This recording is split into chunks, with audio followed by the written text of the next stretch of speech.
All right, welcome back to another edition of Financial Accounting.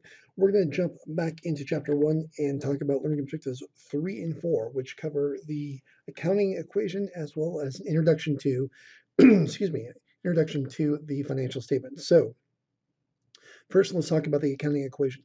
This is the fundamental accounting equation. It helps us derive all the things that we do. Um, skips around a little bit there. It helps us determine all the things we need to do from a transactional perspective. Namely, that the accounting equation requires us to have assets equal to our liabilities and equity. Assets are essentially what we own, liabilities what we owe, and our equity is essentially our net worth or net assets. If we have $1,000 worth of assets, and let's just say, for instance, it's like a car. If we have $1,000 worth of a car, do we owe any money on that car? If we do, that would represent our liabilities.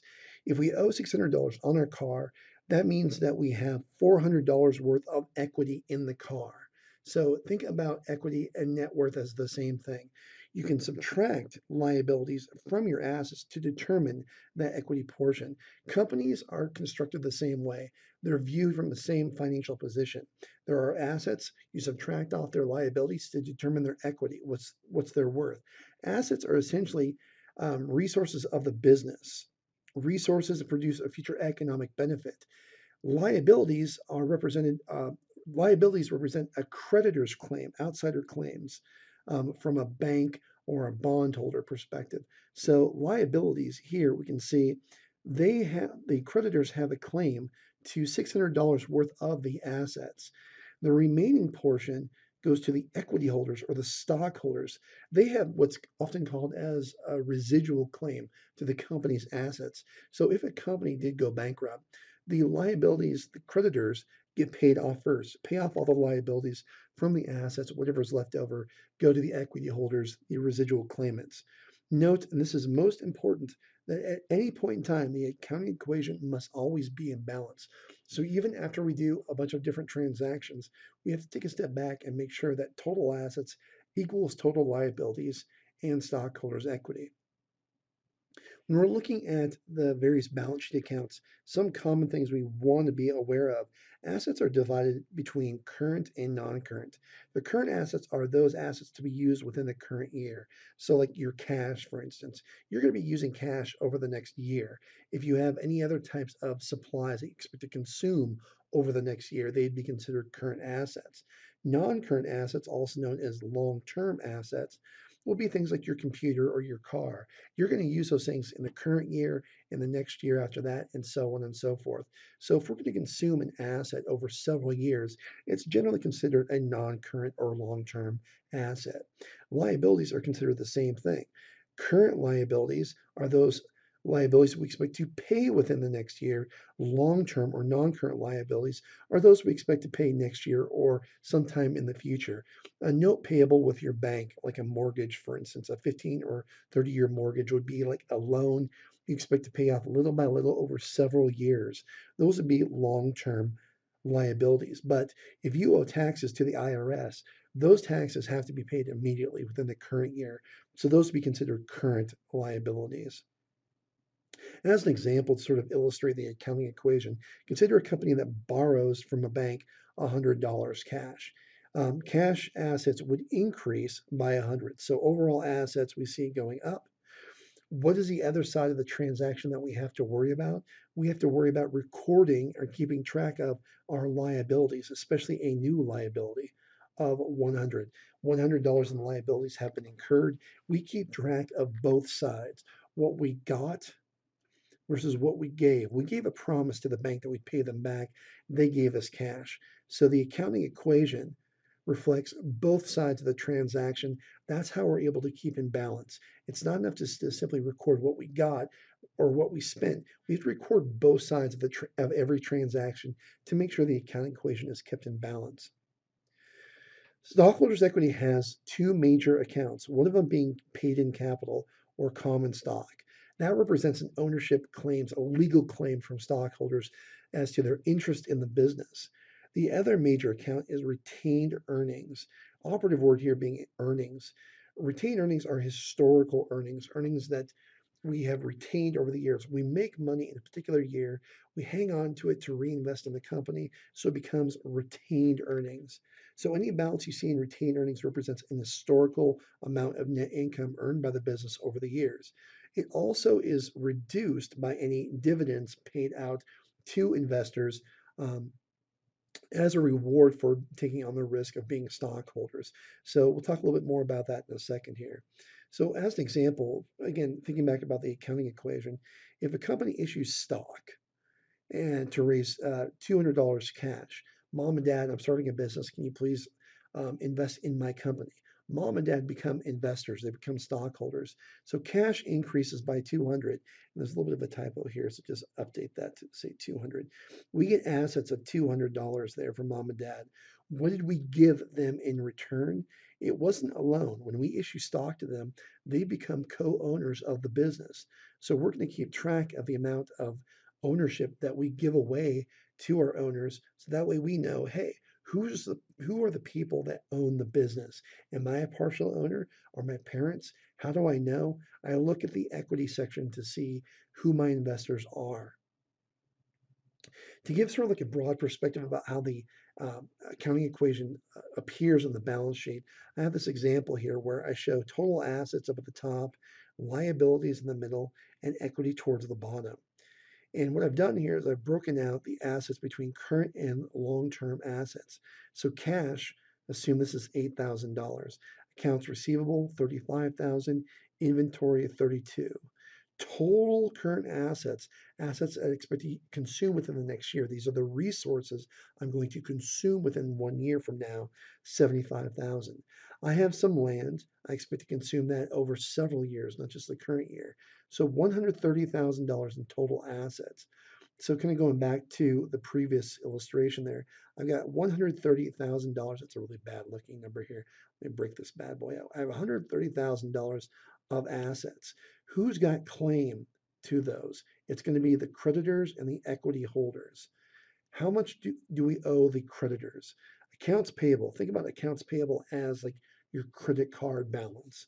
We owe $28,000 on a short-term basis to our creditors. We also owe a note payable balance of $52,000 to say the bank. We'll pay that over several years. It's a long-term liability. Total liabilities being 80,000. We can say, hey, look, of the $130,000 in assets, the business owes 80,000 to the creditors. So if the company were to go bankrupt, $80,000 would have to be paid first from the assets to the creditors. What's left over? What's the plug figure in this case? Well, it's got to be 50,000. I call that a plug figure.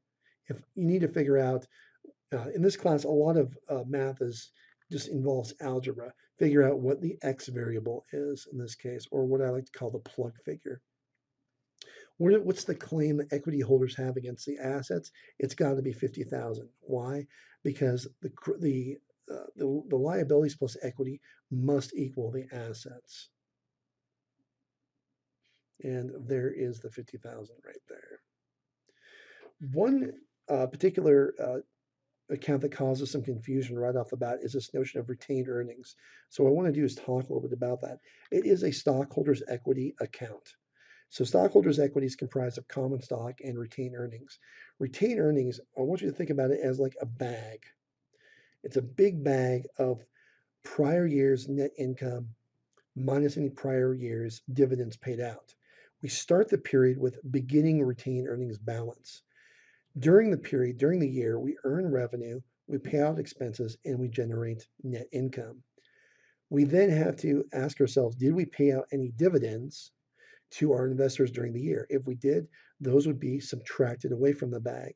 Hopefully, by the end of the period, our bag of retained earnings is a lot bigger, meaning that we've brought in a lot of net income, even though we may have paid out some dividends. Here's an example from a mathematical perspective. Retained earnings. Let's say we started our company this beginning year. This is our first year of operations. There is no money, there's no retained earnings. During our first year of operations, we generated $10,000 providing consulting services or mowing lawns. We also paid out $6,000 in salaries and other expenses to generate total net income of $4,000. Well, if our bag starts off as empty, we're going to add to our bag $4,000 worth of net income. And let's just go ahead and say we paid out as a reward to our investors $3,000 of dividends. Thanks for taking on the risk and believing in me. What's left over in retained earnings? It's $1,000. Why don't we pay out the full $4,000 in profits to our stockholders? Well, generally speaking, you see small businesses not paying out any dividends.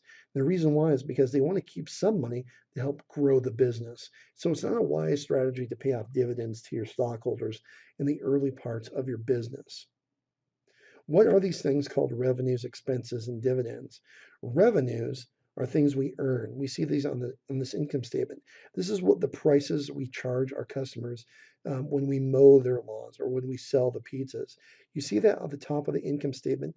They represent an inflow of resources for delivering these goods or services, and because they those revenues in, those revenues create net income, they also increase overall retained earnings.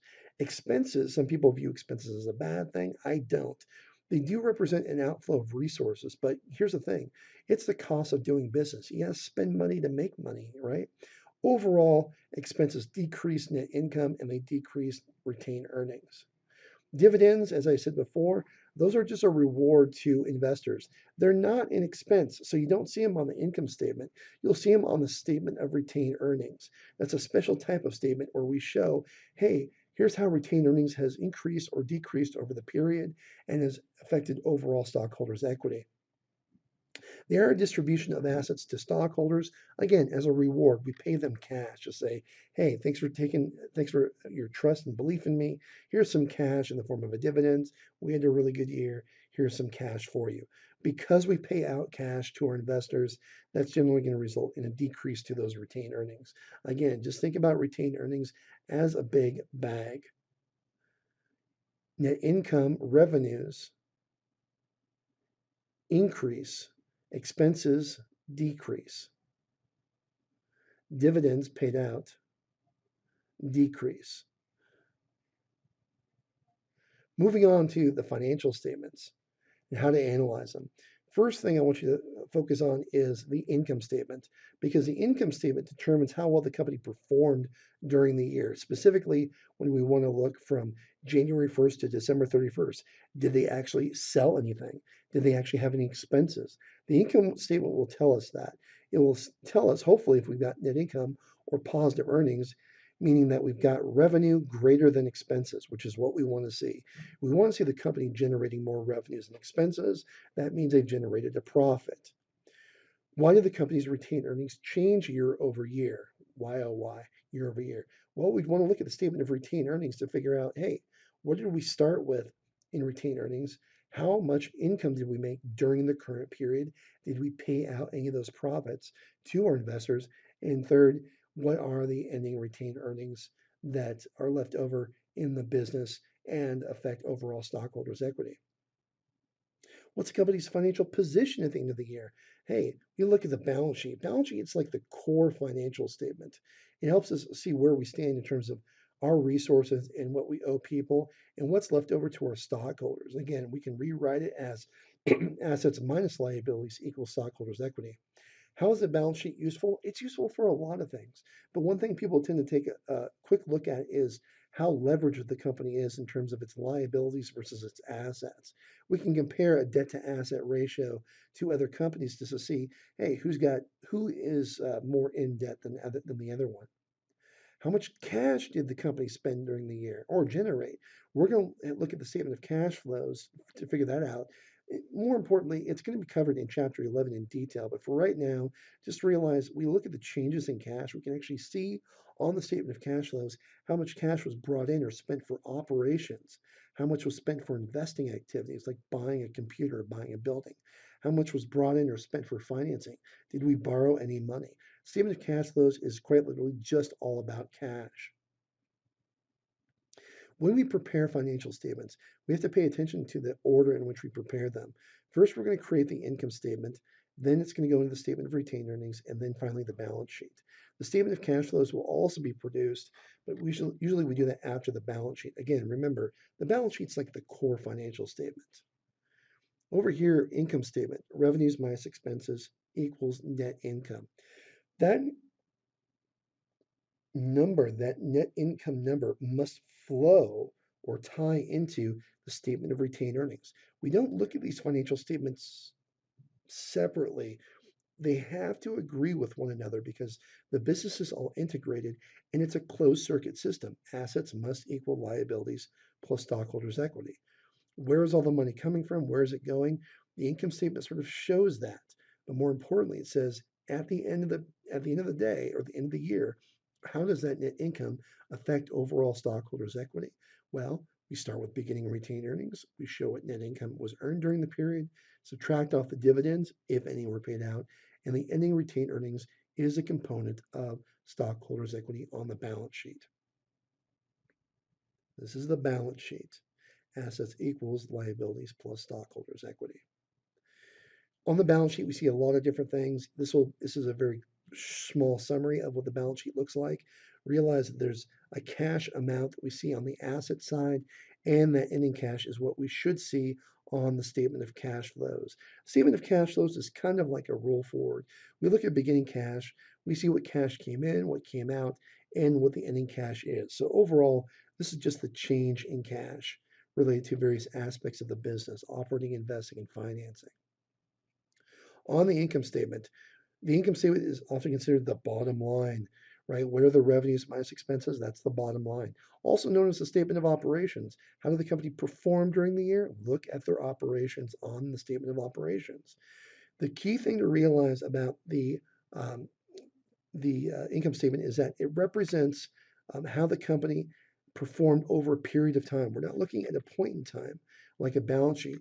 This says, hey, let's tally up all the revenue and let's look at all the expenses and let's figure out what is the net income. So think about these different items on the income statement, revenues, expenses, as just buckets. Revenues and expenses represent, we keep track of our revenues and expenses in different accounts. And they represent, one thing I want to be clear about is they represent deliberate action by management to help grow the business or perform the business.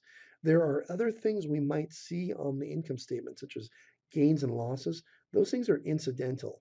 If we're a pizza company and we had to buy a new pizza oven, we may have to sell our old pizza oven. And if we sell our old pizza oven, there may be a gain or loss that we recognize from it. But those things are incidental. We're not in the business of buying and selling pizza ovens. We're in the business of just making pizza. So if there is some sort of incidental gain or loss, we'll probably always also see that on the income statement. But just realize fundamentally, net income is a summary of financial performance, namely how much revenue was brought in over the year and how much an expense was incurred during the year. It's only net income that we carry over into the statement of retained earnings. We don't need to bring in all of the account information. Net income is a summary enough for us. So down below, when we have the statement of retained earnings, we're going to come in and start off with the beginning retained earnings balance. Again, remember, it's a historical representation of the net income minus dividends throughout the company's history. Beginning retained earnings, your earnings from year one, two, up until last year, dividends from year one, two, and last year. Those things affect overall beginning retained earnings balance. The current year activity, net income. If we had net income, we will show that as another increase. If we had a net loss, it will shrink the bag. So will dividends paid out to get us overall ending retained earnings. Net income ties into the statement of retained earnings. And we use the ending retained earnings balance to help us produce the balance sheet. One thing to keep in mind, some people have asked me this, is does the statement of stockholders' equity also include retained earnings information? It does. The statement of stockholders' equity is a much more blown out statement. It includes things like changes in common stock, but also includes changes as retained earnings. For this class, I just want you to realize it's a statement of retained earnings. That's all you need to worry about for the second statement. Also note that if dividends are actually declared during the period, what does that mean, declared? It means that the board of directors has decided to reward investors and they've made a legal declaration that they promise to make a payment to stockholders. If they make a declaration, but they haven't yet paid the dividends because of a timing difference, Realize that those dividends that have been declared will also show up on the statement of retained earnings. Eventually, they'll get paid out, but as long as they're declared, they need to appear on the statement of retained earnings. Net income and dividends, especially dividends paid in cash, will appear on the statement of cash flows. Just another thing to realize that all these financial statements will probably have numbers that agree or tie between them. The balance sheet, the core financial statement, aka the statement of financial position, meaning, hey, at a point in time, where do we stand with how much cash we have in our checking account, or how much in debt do we owe at a particular point in time? This isn't a tally mark or bucket thing that we're filling up. We're just looking to say, hey, how full is the bucket? Three main categories. We've already seen these, so no need to get into these in much more detail. Assets, two categories, current and non-current. Liabilities also have current and non-current as well. And equity being the residual interest um, for the stockholders. That's their claim after all is said and done. How much do stockholders have as a claim on net assets of the business? Recall retained earnings includes current year net income less any current year dividends. The statement of cash flows is a fairly new statement. Again, it's covered in detail in Chapter 11, but it's worth just sort of reiterating that, like the income statement, it shows how cash has changed over a period of time, how much cash was spent buying equipment or selling equipment, for instance. There are three main categories on the statement of cash flows: operating activities, cash inflow, how much cash was brought in from selling pizzas; cash outflow, how much was spent on utilities or salaries; investing activities. This sounds kind of weird, but when we buy equipment for ourselves or for a business, we're actually investing in the business. We're investing, we want equipment to help us grow and perform our operations. So if we have extra cash, we want to buy things like buildings, equipment, and other long-term items that will help sustain the business or grow the business. Financing activities involve borrowing money or paying money back. It involves issuing common stock and getting cash for that. It involves paying dividends to our stockholders as a thank you for taking on the risk. You may see certain uh, subtotals for each one of those categories where it will be phrased net cash provided by, meaning that there was greater inflow than outflow of cash for financing activities or operating activities. If you see the phrase cash used in a certain activity, that means there was a net cash outflow from operating activities or investing activities. Accounts. There are several different accounts that we see throughout this textbook. So it's important that as you read and you come across, say, a journal entry that says debit cash and credit, say, common stock. Okay. It's important that you take note as to whether or not these accounts are income statement or balance sheet accounts. I recommend creating a study guide. Anytime you come across an account in a journal entry or in a T or ledger account, just make a little note. Cash is a balance sheet account. Common stock is a balance sheet account. And if you're not quite sure, don't worry about it. You'll see over time how these accounts are used. But I recommend creating this sort of cheat sheet so you can separate out which accounts do you see are income statement accounts versus balance sheet accounts. And there is a page in your textbook that actually shows all the different accounts that are used throughout your textbook, but it's a little overwhelming. I say start small. Start to keep track of these things as you go little by little.